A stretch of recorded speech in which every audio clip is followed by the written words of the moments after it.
ആയമ്മ പിന്നെയും കയറി നിന്നല്ലോ നമുക്ക് പണിയുണ്ടാക്കാൻ. ഇത്തിരി വിയർത്തിട്ടാണെങ്കിലും കഴിഞ്ഞ തവണ നമ്മളെ പൊട്ടിച്ച് കൈ കൊടുത്തില്ലേ? ആ ടൈപ്പ് തറവേരെ നിത്താണ് നടക്കൂല മോളെ. അവള് ഭയങ്കര കോൺഷ്യസാ.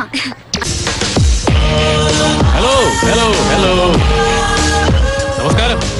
എത്തിയില്ലോ മുതല്. നിങ്ങൾ ഇവിടെ നിൽക്കേ, ഞാനിപ്പോ വരാം. എന്തിനാ, നിനക്ക് മതിയായില്ലേ? ഇല്ല മോളെ. ആ നീ ചെന്ന് ഒരു നോമിനേഷൻ വാങ്ങി വെക്കേ. നീ നിക്കാൻ പോവാ? ഹോ, ഇങ്ങനെ ഒരു പോത്ത്.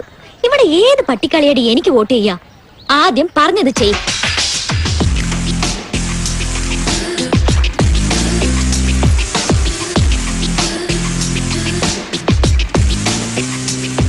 കണ്ണു ചിമ്മാതെ നിന്നു. ഒരടി ഇപ്പൊ കാണാം. ശ്യാമിനെ നമ്മളോട് നിർത്താൻ അവളായിട്ടൊരവസരം തരിക. ആ അന്നമ്മ സാറ് രാവിലെ തന്നെ ചാർജ് എടുത്തല്ലോ. സാറിനേക്കാൾ 10 മിനിറ്റ് മുമ്പെങ്കിലും ചാർജ് എടുക്കണ്ടേ? അപ്പൊ എങ്ങനെ നമ്മുടെ സെക്കൻഡ് റൗണ്ട് തുടങ്ങല്ലേ? അത് തുടങ്ങാം. നോക്കിയേ, സകല അസത്തുക്കളും ഒരു അടി പ്രതീക്ഷിച്ച് നിൽക്കാം.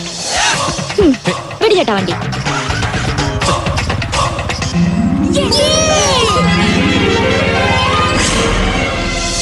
വിജനമായ സ്ഥലത്തേക്കാണല്ലോ പോക്ക്.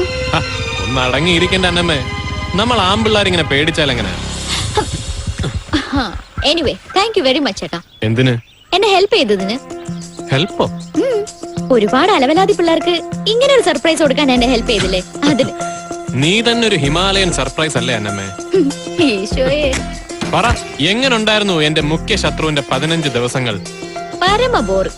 യുദ്ധം ഇല്ലാതിരിക്കുമ്പോ അമേരിക്കൻ പ്രസിഡന്റ് ബുഷിന് തോന്നുന്ന ഒരു ബോറടിയില്ലേ, ഒരു ഇന്റർനാഷണൽ ബോർ. അത് തന്നെ. മറ്റേത് ഓരോ രാത്രി വെളുപ്പിക്കുന്നത് മറ്റോനെ എങ്ങനെ പണി തരാന്ന് ആലോചിച്ച. സത്യം പറഞ്ഞ അന്നമ്മേ, നിന്നെ കണ്ട ആദ്യം തോന്നുന്നത് പടച്ചോനെ ഇതൊരാണായിരുന്നെങ്കിൽ ഇടിച്ച് നെഞ്ചും കൂട് തകർക്കായിരുന്നല്ലോ എന്ന്.